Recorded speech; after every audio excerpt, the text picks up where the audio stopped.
Perkenalkan, nama saya Ferdinand Sinaulan dari Prodi Pendidikan Agama Kristen. Dalam hal ini saya akan memberikan beberapa materi yang saya dapat dari intisari Alkitab yang topiknya adalah Alkitab yang terbuka.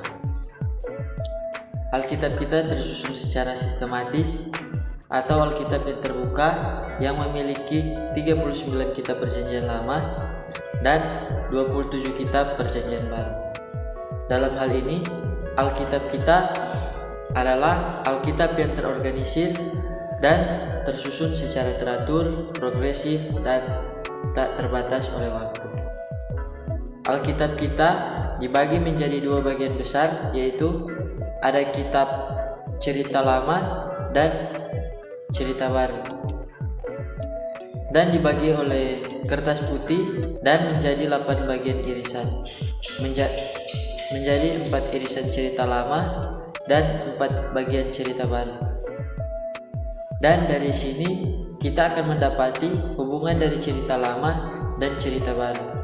Dari 8 bagian yang dibagi menjadi 2 akan diberi nomor, dan nomor inilah yang akan memberikan sebuah pernyataan bahwa Alkitab tersusun secara teratur. Dari nomor 1 adalah bagian awal dan berhubungan dengan nomor 5, yaitu kitab Taurat berhubungan dengan kitab Injil. Kitab Taurat merupakan landasan teologi Perjanjian Lama, dan kitab Injil adalah landasan teologi Perjanjian Baru. Hubungan nomor 2 dan 6 adalah di mana nomor 2 adalah sejarah dan nomor 6 adalah kisah rasul atau sejarah gereja mula-mula. Dan kita masuk dalam nomor yang ketiga dan yang ketujuh. Dapat kita hubungkan dengan 3 adalah kitab puisi dan 7 adalah kitab surat-surat. Dan dari nomor 4 ada kitab nabi-nabi, dan dari nomor 8 adalah wahyu.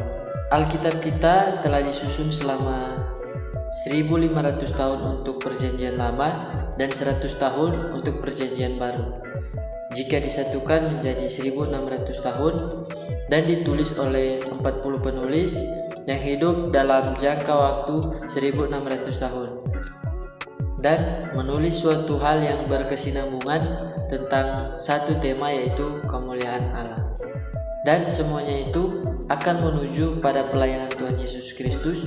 Dari sini, dari materi yang saya dapat, memiliki kesimpulan bahwa Perjanjian Lama dan Baru memiliki fungsi paralel, yaitu kitab Taurat atau nomor 1 dan Injil nomor 5 berisikan nilai sejarah kejatuhan manusia ke dalam dosa.